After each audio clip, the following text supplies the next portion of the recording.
Hello, fellow nerds, and welcome to Our Nerdiest Thing. Today we are live with a very special guest, author Charissa Weaks. Charissa is an award-winning author of romantic and historical fantasy. She crafts stories with time travel, magic, myth, history, and the occasional apocalyptic quest. Her most recent work is the best-selling novel City of Ruin, Book 2 in the Witchwalker series. Charissa resides just south of Nashville with her family and two wrinkly English Bulldogs. When she's not writing, you can find Charissa lost in a good book or digging through 400-year-old texts for research. What a hobby. Welcome to the podcast. Thank you so much for being here. Thank you. Thanks for having me. Well, and I was going to say there's a novella after City of Ruin, right? There is. And then we've got Kingdom of the Forgotten coming out. When is the release date for that? It's November 28th. Perfect. So, well, let's just go right into this, Charissa. Can you tell us a little bit about the moment that you knew you wanted to become an author and how you were able to follow that dream? So I think a lot of authors have complicated stories about becoming an author because it's kind of a difficult quest for some of us. But for me, I knew, of course, I didn't know this, but when I was a kid, really small, I was like 5, I wanted to write a book. Literally, that was my first inclination, after my mom reading James and the Giant Peach to me 5 million times. I wanted my own book. And so I told her the story. She wrote the words, I drew the pictures, and she made the book. She's a teacher, so she had it laminated and put together for me. So I think there was always an instinct to tell stories. I had imaginary friends. There's always something happening in my mind. But when I was in high school, I think I was a freshman, there was a lady who came to our school. We were in a really small town, and she was an author. I don't remember the book. It had painted something. And I just remember seeing her signing books. She gave her little speech and did her little interview, and then she signed books in the hall, and they had a little table set up for her. And I remember thinking that this is it. This is what I'm supposed to do. But even though you feel like that's what you're supposed to do, the rest of the world often doesn't think that's what you're supposed to do.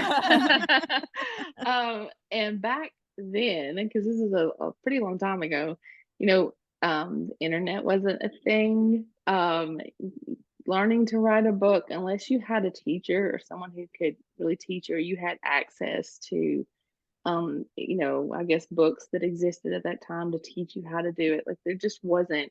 We didn't have information at our fingertips like we do now. And the thought of making money from an artistic career was not something that most people in a small town especially would tell you could do. And my whole family's creative, musical. My dad had tried to make it in Nashville when he was younger and didn't. And so when I would talk about writing books, it would be like, you don't know what you're saying. You don't know how hard it is, to make it off of your creativity. You need to use, you have all this other brain, that I was really scientific and I was good at anything medical. So I went into actually to be pre-med. And so that was my trajectory at first. It took until my 30s for me to decide that I was going to actually do the writing thing. And I knew it was going to take a while because I had 3 kids, 4 actually. I have a stepdaughter.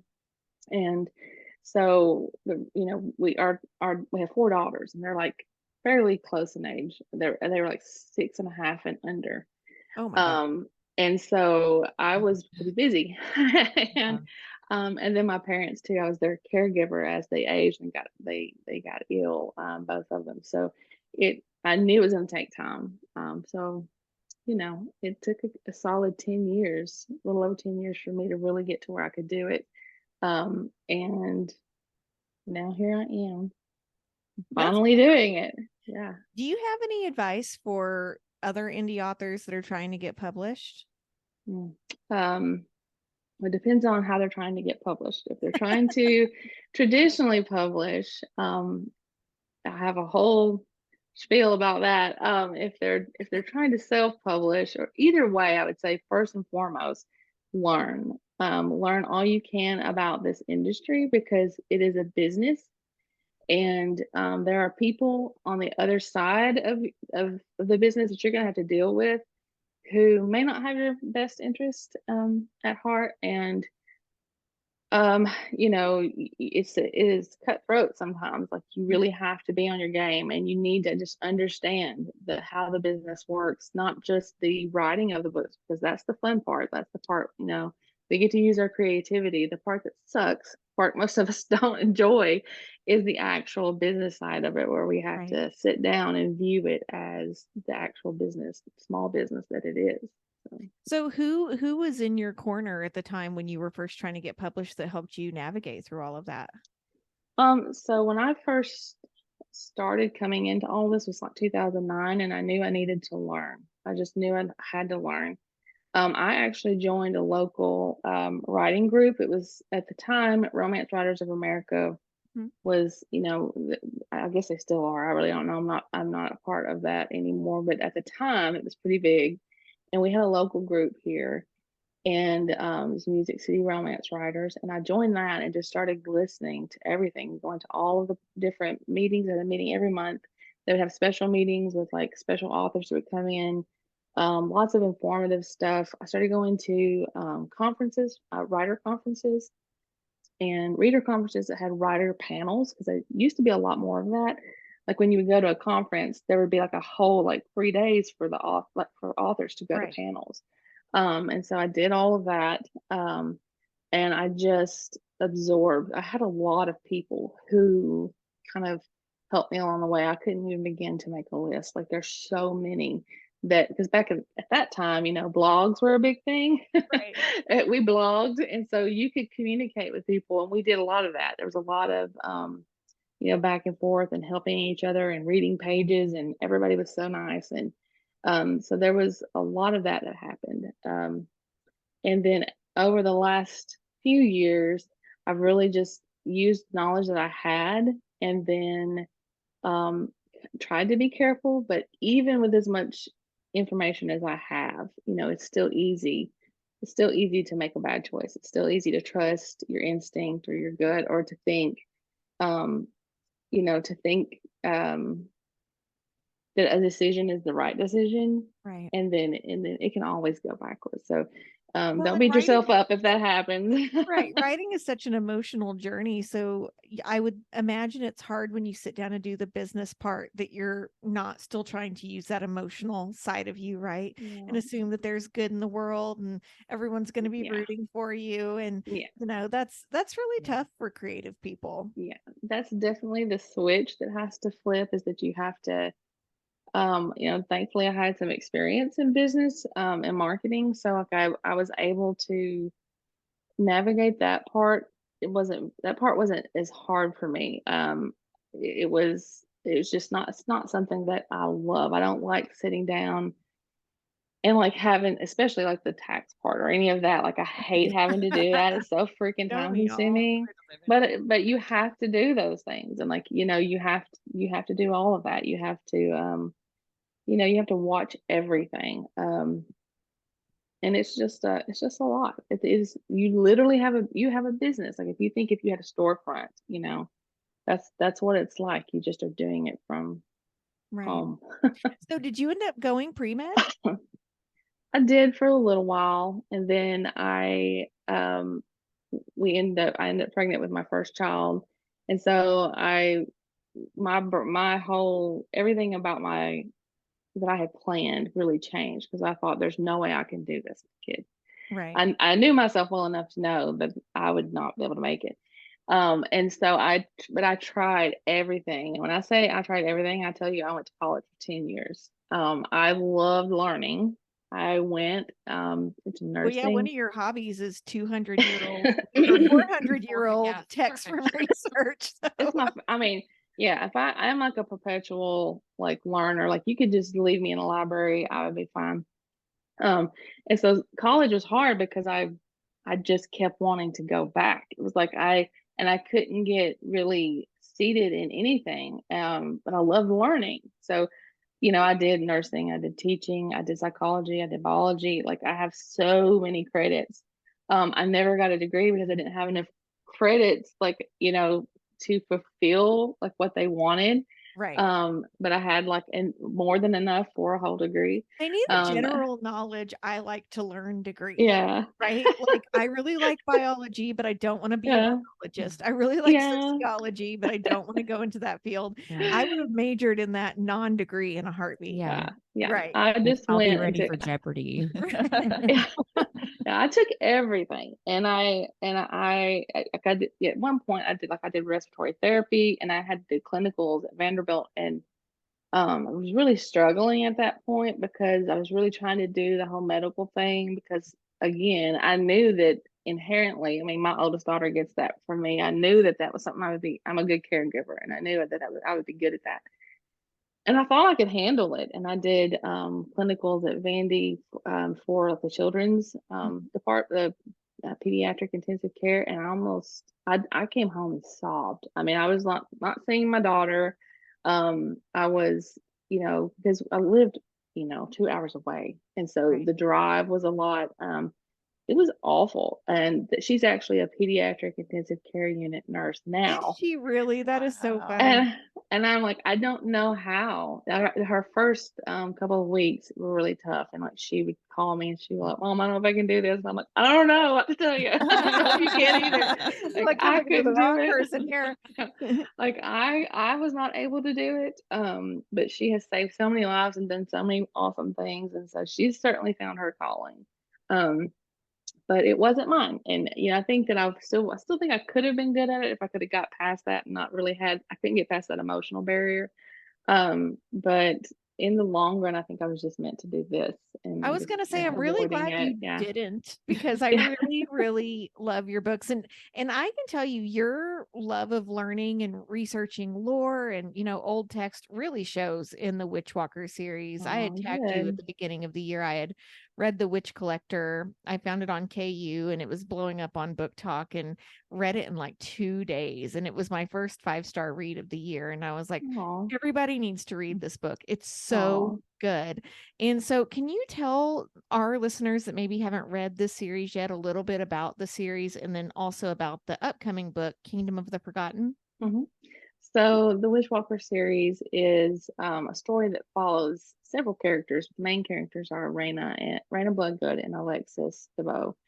He is actually the witch collector. I don't this is always hard for me because I feel like I'm giving away so much information when, like, how do I tell people what it's about without, like, totally ruining everything? Because there's a lot in this story that can be revealed. But so basically Alexis is the witch collector, and he comes to the valley every year, and he takes a witch back to the kingdom of Winterhold. And basically, all the witches that are taken are trained and taught how to help protect the northern half of the kingdom, because they're in a broken empire. And this empire, these broken continents, are basically, there's two to the south that are at war.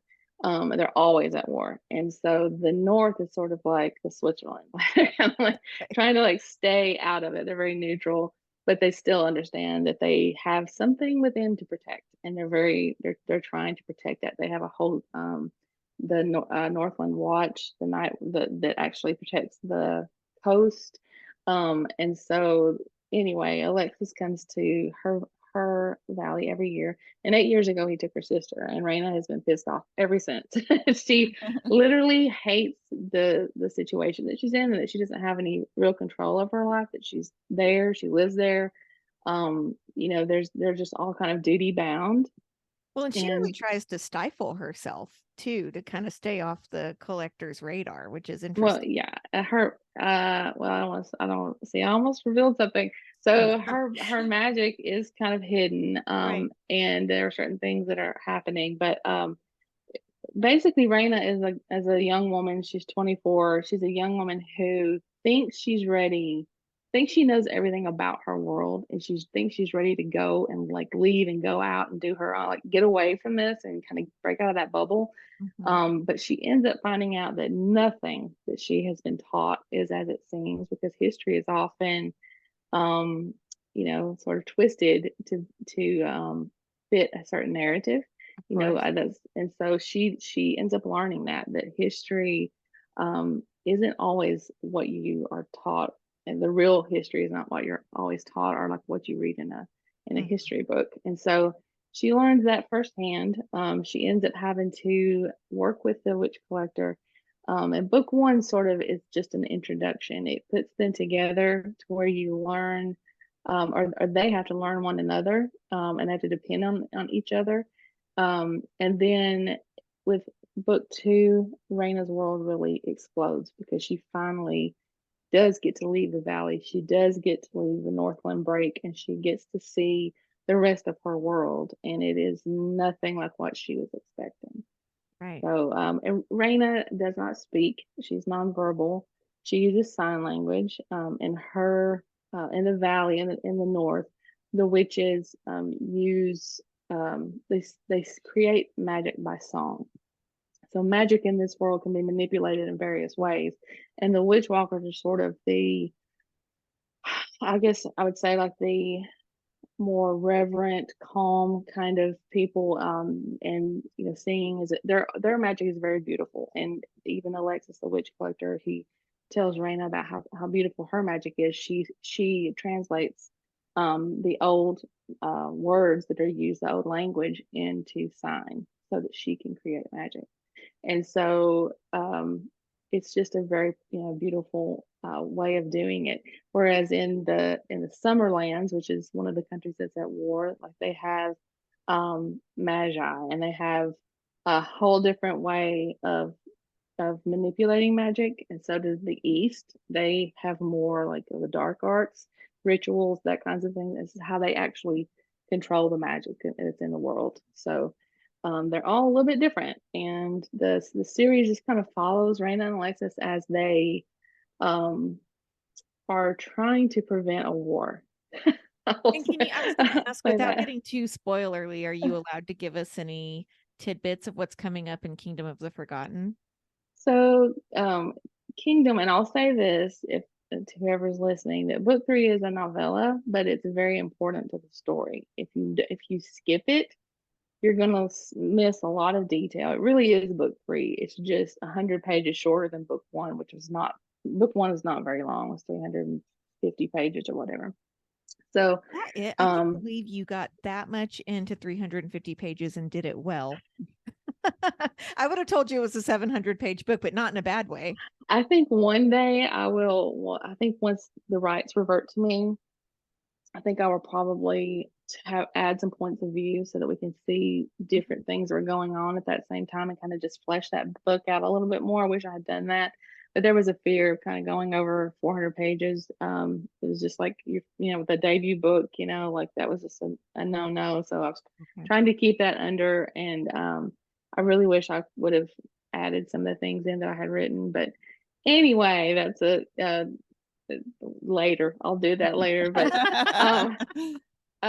so the book three is a necessity. I think that it needs to be read. It follows two different characters, but I think that readers will love those characters. I agree. And again, the story is just important. But then book four, we go back to Raina and Alexis, and I will say that book two ends on a cliffhanger, and that was really another reason why book three needed to happen. It's kind of a bridge. It bridges us between. You have to see what's happening in two different places, and so that's what book three does. Kind of gives us that, and then we go to Kingdom of the Forgotten, book four, which is a much bigger book. It's hefty, and I will say that there are lots of points of view. So it still is. It's been tough because the order of the chapters has been harder for me than I've had with any of the other books, because there's so many points of view, because there's so much going on in this story at this point, especially. So, but there's a lot of romance. There's a lot of good romance, Charissa, I gotta say. There's a lot of action. There's a lot of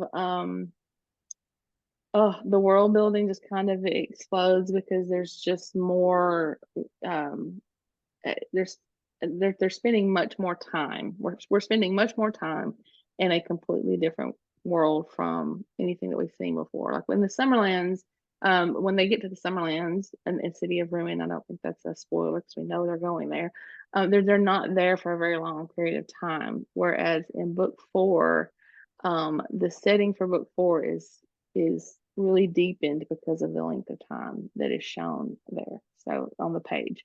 So it's fun. That part's been a lot of fun to kind of build that out. I was editing a chapter today that involved Colden, who's actually the Frost King.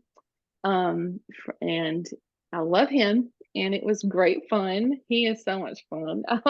He's my favorite. And I laughed while I was editing. I was like, I love this guy. Like, I don't know how he was alive in my brain, but he is. Yeah. Well, I would love to talk a little bit about the representation you have in your writing. So, can you tell us why you chose to have Raina be a non-speaking character, and where did that inspiration come from? So originally this was a novella. My mom had Alzheimer's. She was diagnosed with Alzheimer's in 2007, I think, and she passed away with it in 2014. And after that, my dad got really sick, and I became his caregiver as well. And so, in that time, I knew, and still my kids are small, and I was trying to write, but it was just really difficult. There was just so much going on in my life. It was hard to find like that creative time to sit down and to even consider sitting down and doing like a 500-page book or whatever. But I wanted to keep publishing. So I thought, so at the end of 2017, I looked back at my goals, and I had written down that I would submit a short story for publication, and I hadn't even written one. It was in December, and I was like, okay. So I went looking for competitions or contests or someplace where I could submit. And there was at the time there used to be Romantic Times magazine, which was like a review magazine, and they did Romantic Times book conference, which was kind of the Apolycon of its day. And they had an anthology contest, and so I wrote a little 4,000 word story to even see if I could do short form, and I did it. Won the contest, got to do that whole thing. And from that point forward, I was like, okay, I'm gonna write short fiction to keep writing until I can actually do this career. And so the next thing I know, I had friends asking me to do like anthologies, to be the publisher of some anthologies. And I was like, okay, well, we have to have like, lead people for this. And so the first one we did was kind of vampire themed. And the second one was the theme was the Enchanted Forest. Oh. And so the Witch Collector was, I often get the title first. And so the title came to me first. And one thing I wanted in that anthology is I did want diversity. I didn't want to have a whitewashed book.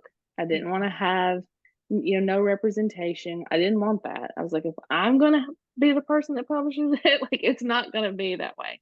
So I took submissions and did the whole thing. And so I wrote The Witch Collector. It was a novella. It was 20,000 words. Oh, wow. And so when Raina initially came to me, I couldn't, she wasn't speaking. It was like I would, normally I see it like a movie in my head, and I was like, okay, what's happening? And then there's like a scene with her mom, and she started using sign, and I was like, oh gosh, okay. So I was a little nervous about that. But my mom was a special education teacher for 25 years. And again, we're all musical. It wasn't until after I had written The Witch Collector as a novel, though, that I actually realized that. And I was at her house, and my dad was coming to live with us, and I was going through all of her stuff, and I found her signing books because she used to teach music, and she would teach some music through sign language. And I found those books, and I was like, that's where that came from. Like, it was just not even, because I was a kid when she did that, but that's like, it didn't even register when I was writing it that, that she was definitely an influence for that. Well, that's such a beautiful way to honor your mother too. That's really cool. Yeah, it was just sort of like a subconscious thing. I think The Witch Collector for me was kind of a cathartic thing the whole way, even the first version and the second version, especially because I was editing it and working on it when my dad was really sick and he passed away. And it just was a way for me to kind of just, I don't know, my creativity just kind of spilled out of me, and it was um, definitely the whole sign language thing ended up just when it hit me. I mean, I was of course in tears because I was like, I cannot believe that this, that I did this, and I wasn't even aware of it. It wasn't done on purpose. It wasn't like I was like, okay, there's no real forethought about it. It's just that's how Raina came to me. And then the music with the magic and the whole thing. It was just a part of my life. I think that happens to a lot of writers, though. That's beautiful. Something so deeply ingrained that it's like a subconscious Right. awareness, not even at the top of your brain. Right. That's really cool. Well, I'm going to do a quick nerdy and dirty speed round with you. And then Mindy's going to ask you 3 tough questions and 4 random questions. Okay. So our nerdy and dirty speed round is just a set of prompts, and you just give us the first thing that pops into your head. Okay. Okay. Last song you listened to. Oh God. This is terrible. You can also pass. No, the last song, I'm trying to think of the name because it's this really long thing. I can't think. It's Fleischman, and by Fleischman and somebody. I think it's called Beautiful Boy, or maybe I'm thinking it wrong. I have a Spotify that's got a million songs, and I don't listen to much mainstream music. So I listen to a lot of alternative and songs that most people don't know. So that sounds like me. I'm like, I listen to Taylor Swift. Yes, you do. Yes, you do. We love T Swift. It's okay. What fictional character do you have a crush on? Alexis the Bow. I was so hoping you were going to say that. I was like, there's not really better characters than that. So yeah, I do. What is a book series you always recommend? It is I don't know the name of the series, but it's book 1. It's actually right there. Is Daughter of Smoke and Bone by Laini Taylor. And there are 3 books in that series. I always recommend that one. The first book was one of my favorites for a long time. All right. Adding it to the list. Phenomenal. Yeah. What TV series should everyone watch? Okay, I suck at this because I don't watch much TV.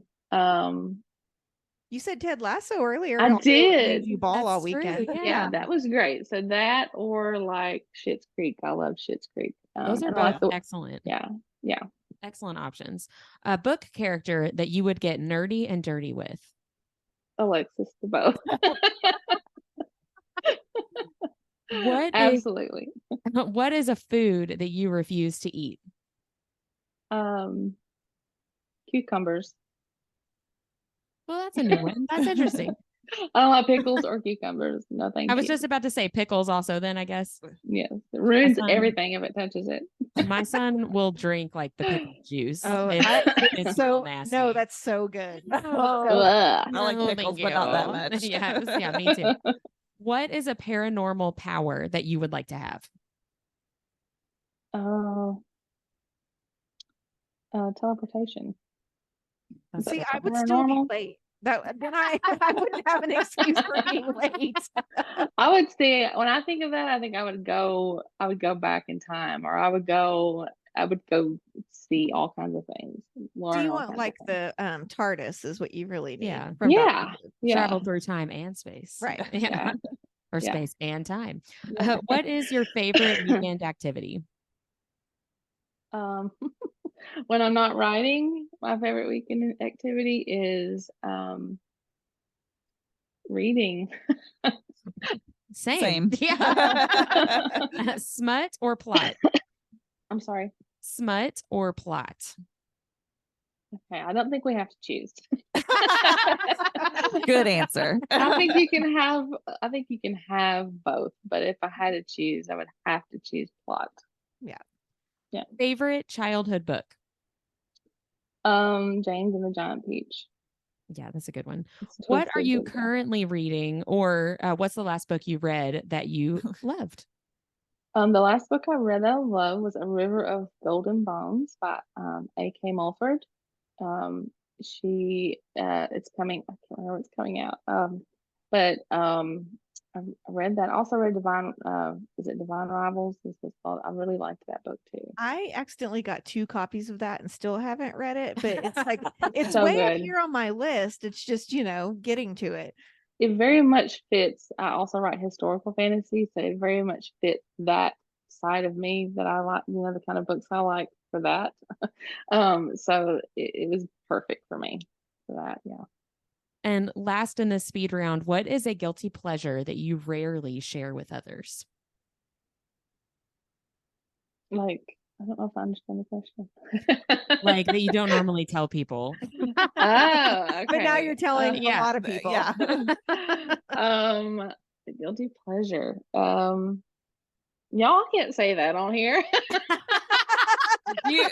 You could say just about anything on here. No, I can't. All right, we got gonna pass on that. We're gonna respect that. We will respect that. Yeah. So we're gonna move on. I don't know if it's gonna get that much easier because now we're moving on to 3 tough questions, and these are all writing related. Ask her what her guilty Okay. pleasure is again. Related to writing, what's your guilty pleasure? No, just kidding. So, what is a scene that you edited out of a book that you really, really wish you'd been able to keep in? There's a scene in it's actually in this book that I'm working on now. It just didn't fit. It was literally just my brain wishing it could fit. It was a love scene between Colden and another character. I won't say who. That would happen too early on, and it would have fit for Colden, honestly, because of just how he is. But it just didn't work. It was just too soon in the book, and it just didn't jive. So I had to cut it. I had to make myself cut it because I was like, oh, like I loved it so much because it does fit him, but I just felt like the situation it probably didn't fit. So that was a tough decision. It also made the chapter too long, and so Will that make its way onto Patreon? Probably so, because it was great. Can't wait. Good to know. Good to know. Watch out for that, listeners. And I feel like you probably have a lot of these because you're so research oriented. What's a super specific detail about one of your characters that doesn't actually like change the story at all, but makes you really, really love that character? I remember reading this question on your list, and I was like, I don't know. And I actually do know now. I'm sitting here thinking about it because this is something that I noticed today as I was editing. I keep coming back to Colden because I've been editing his scenes. But he likes babies. Oh, that's really He cute. really loves adorable. babies. Aw. And he sees the little baby and he tickles its cheek. And but I'm also gonna say this for anybody who's listening, because I love torturing my readers. I don't do anything without a reason, and I don't give a character something like that, without a reason. For real. Yeah. So there's a reason for everything. Yeah. Okay. Noted. Do you have any writing rituals that may just be different from other writers? Something unique to you? When I'm drafting and I'm like not in a rush, or I don't want to say in a rush, but not when I feel like pressure. Like when I'm editing in the last phases, I feel a lot of immense pressure because there's a deadline really looming and I'm like trying to get everything perfect. When I'm drafting, I don't really have that. And so it's like la la land. Like I light my white sage in the sage in my room, and I have, make sure I have a candle going, and I do all of those things. Well, the kind of ambiance. Yeah, I have stuff going. I don't have music. I love music. Music is huge part of my life, but I cannot write and have music going. But I love to have like a window open and the sage burning. I have my little crystals and all my stuff over here set up and exactly what we're supposed to be. Like everything just has to be like it's supposed to be, and that's what's going on when I'm drafting. Very cool. Very cool. Yeah. So now we're going to move on to 4 random questions. These are a little lighter. So, and I don't think any of, well, one of them was a little writing specific. First of all, what is your astrological sign, and do you relate to any of that sign's tendencies?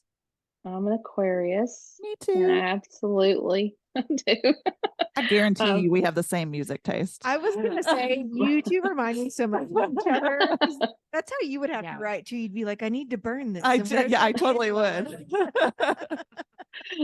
yeah, like I do have like a cleaning ritual. Like before I can sit down to write, I have to have the house, or at least the room I'm in, has to be clean. That's how I am when I book too. That's so funny. Yeah.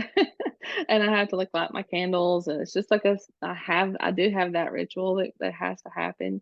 But yeah, I am definitely an Aquarius, and I'm very much my sign. Yeah. I am too. So, what scene from a book makes you blush?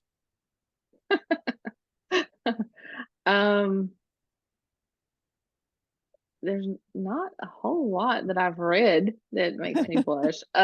What makes me blush more is something that I've written. So in book three of the Witchwalker series, that book is called The Wolf and the Witch.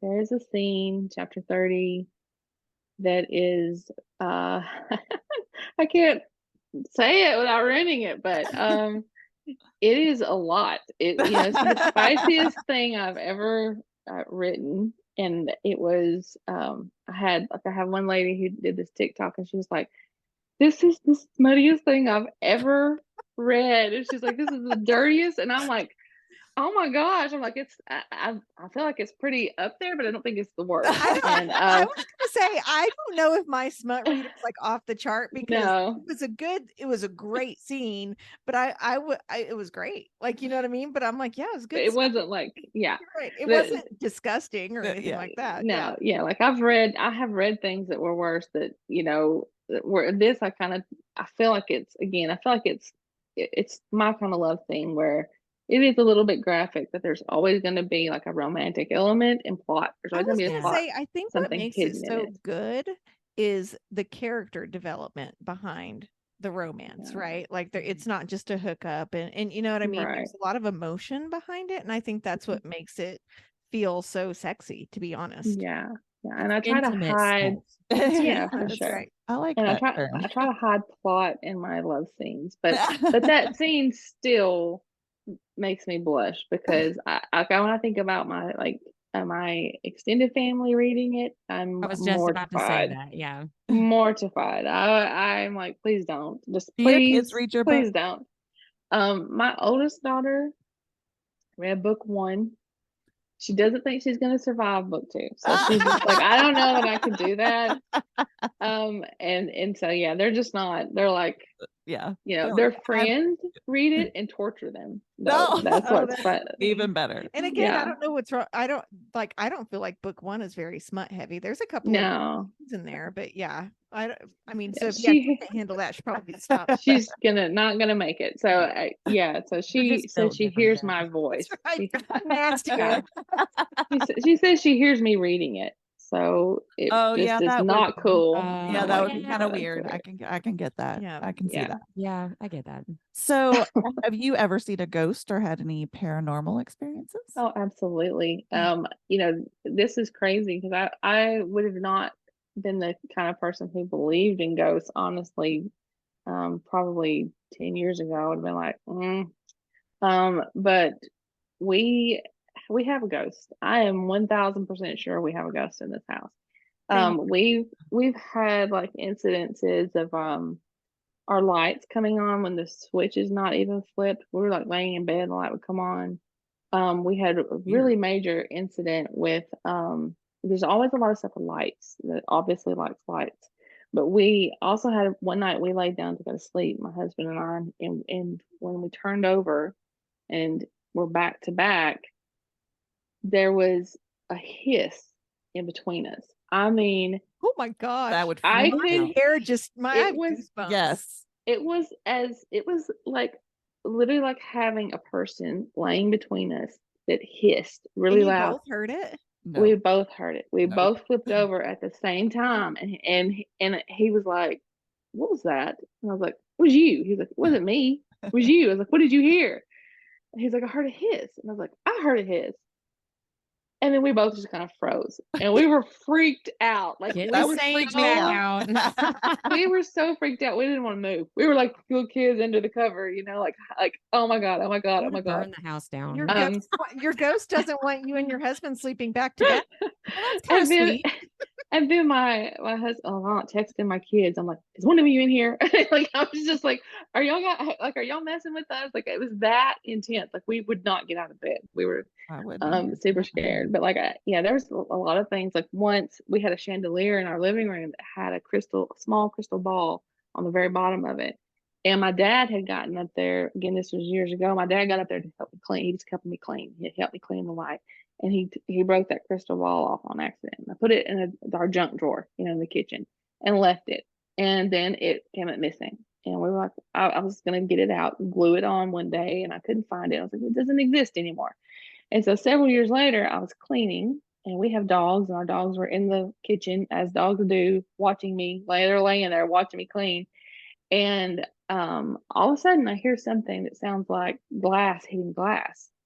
And my dogs turn, and I'm in the house with nobody. It's just me and my dogs. And I leaned over to look into the living room, and that crystal ball had fallen out of the sky and landed on our fireplace marble, and had like bounced on the fireplace marble. And it was not anywhere around. Like, we have a mantle that had a mirror and had like two greenery things. It was not on that mantle. I had just cleaned it. It was not there. And that thing landed. I was like, you've got to be kidding me. But we've also seen like figures walking past mirrors. We've had people who've stayed here to like house sit who have seen figures. Never going to house sit. Right. I'm so freaked out right And now. I have a lot of old stuff in this house. I have like I bought like a shopping it's like a shopping guide from a 1925 like department store. It's like how they would shop. That's how they knew where everything was, like a little booklet. But we have tons of that kind of stuff, from things I've researched where I needed to have like details. And I don't think I have to have details. I've got to find like the exact thing, So I have like all of this stuff that's just everywhere. And people are like, there's no telling what you brought into your house. Like, well, now we know why you have to burn sage. Yeah. Right? I would be so like, definitely church. Bring the priests. My scalp is like tingling because we have something in this house, but it's never been like that. Like that. Yeah. Mm-mm. Well, Deb, do you want to ask the final random question? Sure, because I know that you probably have a really good plan for this. What is your zombie apocalypse plan? This is funny. I do remember this question because I was going through these back when we were going to do this before we all got sick, and I was going to and I was reading these to my husband, and I just started laughing when I got this question because I don't have a great plan. I remember I don't watch a lot of TV, but Walking Dead, I especially don't watch series. I don't even really like to read series, which is crazy, I know, but my attention span thing really gets me with that kind of stuff. So if I make it through, like, it's a miracle. And Walking Dead was one show that I fell in love with. And I was constantly thinking about what would we do? What would I do? How, what would be my plan? And this is how prepared I was. I'm like, we have nail guns, right? My husband's in construction. He's like, yeah, we have a lot of nail guns. Like, we have buckets of nails. He's like, we have buckets of nails. And I was like, that is my weapon. That is my gun. That's all we need. I am going to use all those thousands of nails that you have for no reason. That's my defense. And he's like, that's your defense. And I'm like, he's like, what about the air that you need for it? And I'm like, okay. Yeah, this is still assuming there's electricity and all of that, right? Yeah. I don't have the greatest plan. Yeah. Try to run. I'm not good at that. Yeah, I was gonna say, I think we've all decided we'll just be the first ones to die. Like, Right. I'll volunteer as tribute. Yeah, I can't even make it, without air conditioning, like for a day. So it wouldn't go well for me, I don't think. So we know that Kingdom of the Forgotten is coming out on November 28th. Can you tell us what you're writing next?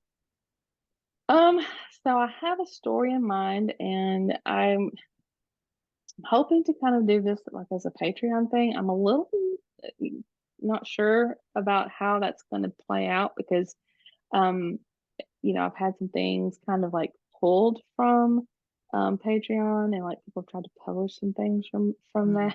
that. Oh, And so I'm like, how am I going to do a whole book, and protect it? And so I'm still thinking on that. I really wanted to do it because I love doing that. I love being, in the interaction with my readers.